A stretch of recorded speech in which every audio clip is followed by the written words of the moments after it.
Chico, anong reaction mo while watching The Substance? Grabe. Sobrang mixed emotions. Parang natakot, na-sad, lahat. So, panoorin nyo kasi I can't explain it to words.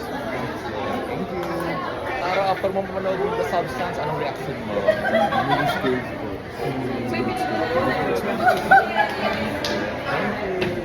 And Ezra, great to see you again. How was it watching The Substance? It was a nice movie because there's a lot of twists. It's a nice story.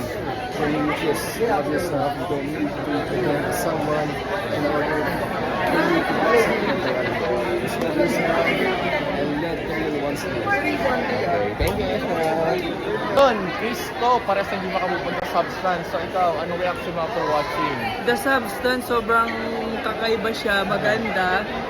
Deserved na manalo ng madaming awards. Pero first time kong manood kasi ng ganito, as much as possible, iniiwasan ko kasi nga, yun, hindi ako comfortable na mag-watch ng ganito. So yung feeling ko, sobrang uneasy kanina hanggang matapos yung... Grabe yung kaba, di ba?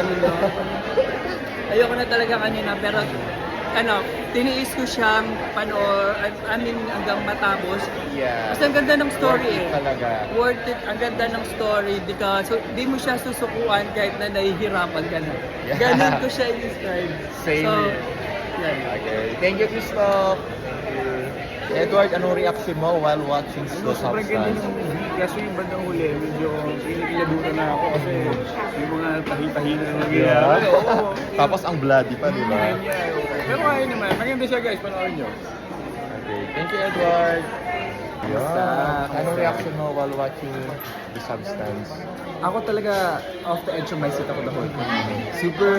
Super gory ng film. If you like Twilight Zone and Black Mirror, this is something for you. Parang meron ganun eh. Pinaghalo may kasama Once Upon a Time.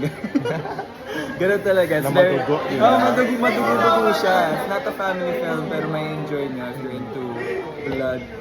May halong comedy na Di rin. ba? May comedy So hindi siya pure horror na hindi ka makatulog sa gabi. So pwede nyung panoorin kung takot kayo sa horror. Okay. Thank you, Thank you. Bye, Rocky. Direct, after watching The Substance, anong reaction mo? Grabe, ito yata yung pinaka nakakadiring pelikula na napanood ko, pero gusto ko yung message kasi it's about absurd standard against women and ageism and misogyny. So nasaktan ako para sa mga babae after watching this. So panoorin nyo, ibang klaseng horror. Okay, thank you, Direct.